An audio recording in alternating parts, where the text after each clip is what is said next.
Hello, everyone. I'm Bo from Brutal Commentary, and today I'm going to be breaking down our featured fight for UFC Qatar. In this matchup, we have a fight that's going to get your blood pumping as knockout artists collide in the light heavyweight division. Former title challenger Volkan Oezdemir takes on Alonzo Menifield. For Volkan Oezdemir, you have a seasoned veteran who's fought at the top of the light heavyweight division for years with serious knockout power and an ever-evolving, well-rounded game, but primarily a striker. Meanwhile, he takes on Alonzo Menifield, a similar a knockout artist, but a more explosive powerhouse. But once again, it's a fellow fighter who's looking for the KO almost every time. This one's got all the makings of a banger. I'll say that with Ozdemir's experience in technical striking versus Menifield's raw power and aggression. And so, without further ado, let's break down this fight. Looking at Volkan Oezdemir here, excuse me. Volkan is a guy with knockout power and solid striking technique, but what sets him apart is his mixing in his striking with his fight IQ and overall composure. He's got a well-rounded game for light heavyweight with a calm and calculated approach. That's what makes him dangerous in all areas. On the feet, Volkan is a powerful striker, known for his heavy hands and ability to knock opponents out cold with just one shot. In fact, you see some of Volkan's early UFC fights, like his fight with Jimmy Manuel, for example, where they're really close in the clinch, and Volkan throws I think it was a short right hook with absolutely no windup, yet it folds Manuel like it was nothing.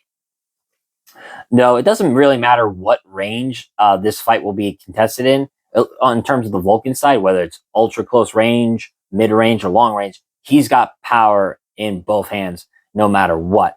And even with the smallest of gap, with the tiniest of window, and not even really needing to wind up too much, he's powerful enough to just wind up just a bit and knock his opponents out. Now Volkan's also got a clean jab, strong right hand, and good hooks that he can land from different angles. But Volkan isn't a brawler per se. He's very composed in the pocket. He's able to control range and not get reckless. His striking has a certain rhythm to it, and he knows how to move in and out of range without leaving himself too exposed. In addition to his stand-up, Volkan is strong in the clinch. He's got good dirty boxing, like I've said, landing knees and short punches to wear down his opponents. And while not necessarily a wrestler by trade, Oezdemir's got takedown defense is solid, and he's strong in the clinch and making it difficult to bully him. And what makes Oezdemir a real threat is his mental approach. He doesn't rush in.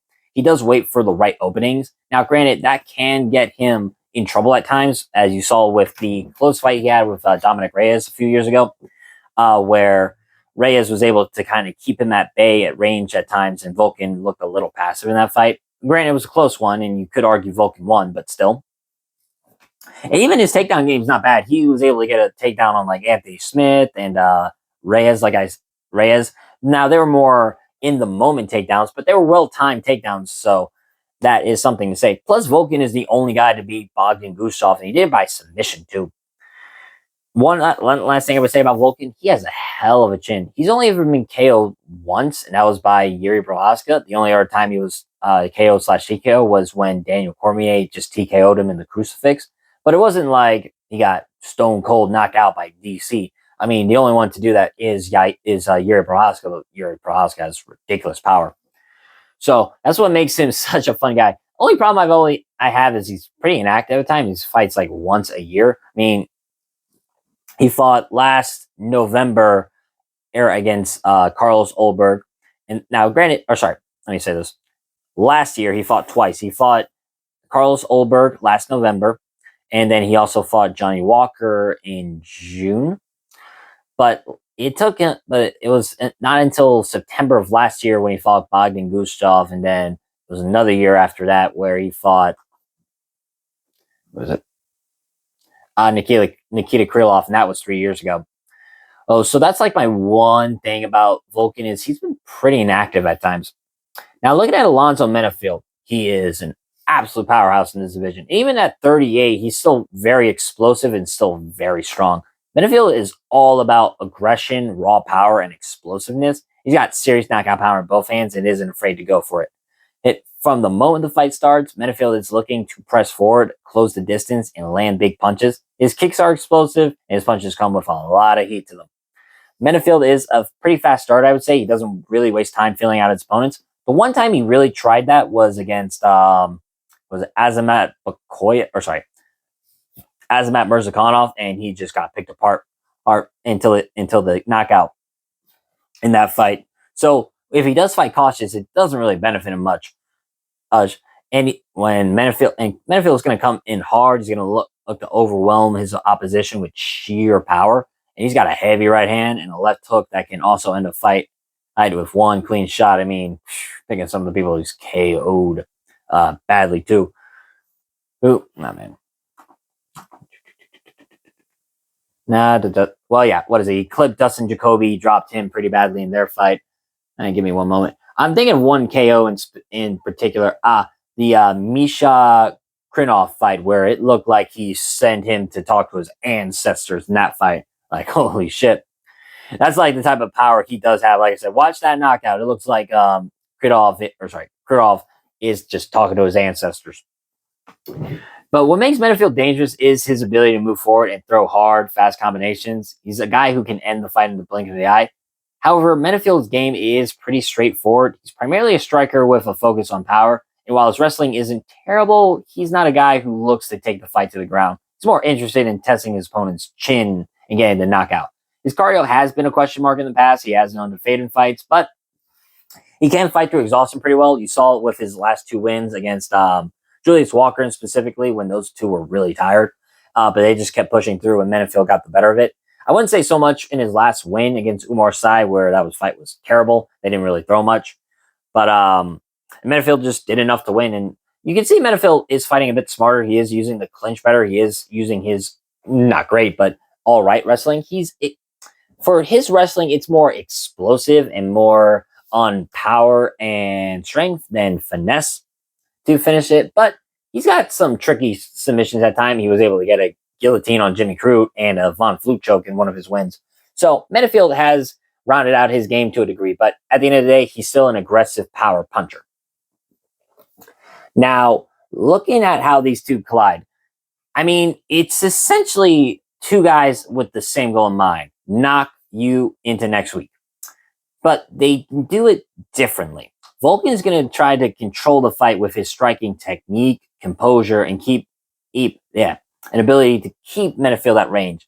Volkan's got the technical edge when it comes to striking. He's more patient. He's used to fighting under pressure. If he can avoid Menifield's early power, he can and look to outstrike him with more precise shots and push the pace as the fight goes on. Meanwhile, Menifield is going to rush out of the gate and bring the heat. Menifield is not a guy who likes to feel things out. He wants to go forward, land big shots, and make it a chaotic fight. And if Menifield can get to Oezdemir early, push him against the cage, and lands heavy punches, he's got the power to finish the fight. I do believe it. But Menifield's biggest challenge will be whether he can maintain his pace without gassing out or leaving himself exposed. You saw, for example, in the Carlos Ulberg fight where Menifield just rushed at him. And when that is not something you want to do against a counter striker like Ulberg, who blew through Menifield in about 12 seconds. One area where I do think Oezdemir is going to have an advantage in this fight is the clinch. He's much stronger in the clinch than most people realize, and Menifield isn't exactly known for his clinch game. Well, he has been using it to better effect by pressing people against it and landing short, dirty boxing. But I think Oezdemir is going to be more technical in the clinch, and he knows how to use dirty boxing much better, especially with that power he has in close quarters. So if Oezdemir can force the fight there, I think he can negate some of Menifield's power and start landing his own short punches and knees. The real turning point will be whether Oezdemir can handle Menifield's initial power. Because I think if Oezdemir survives an early onslaught and stays composed, I think he's got the tools to outstrike Menifield and take control. But if Menifield lands early, that could be a problem. So though, my official prediction, I got to go with Volkan Oezdemir. Honestly, like I said, you have two guys with a similar goal in mind, knock the other guy out. But again, they do it differently. I think both relatively have the same level of knockout power.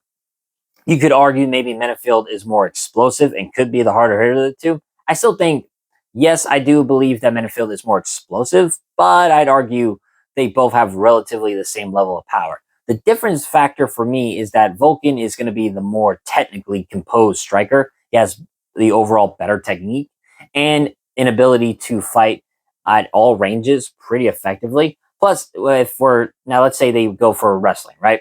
I'd find Volkan is also going to be better technically on the ground than Menifield is. At the end of the day, you have two guys who are very similar, but when their attributes are the same, it's like I said with that one rule I have, right? If both guys are technically on a similar level, then the attributes are going to be a key factor in this fight. In this case, it's the opposite, right? Both guys have the same attributes: explosive, powerful punches, and can knock out their opponents with one punch. But in this version, if the attributes are the same, who is the technically superior fighter? Who can impose their attributes in a much more clean, efficient way? In that case, you got to go with Volkan Oezdemir. So my official prediction, I'm going to go with Volkan Oezdemir, and I got to pick him via KO in this one. Honestly, I think it's going to come down to who can land the first big shot in round one. And in that case, I got to go with the more technically composed striker. So I'm going to go with Volkan Oezdemir, and I'm going to pick him via KO in this one. With that being said, that's been my breakdown of this fight. If you liked the video, leave a like and subscribe, and comment down below on who you think is going to win. But until then, I've been Bo from Brutal Commentary. Stay calm, stay respectful, and enjoy the violence. See y'all next time.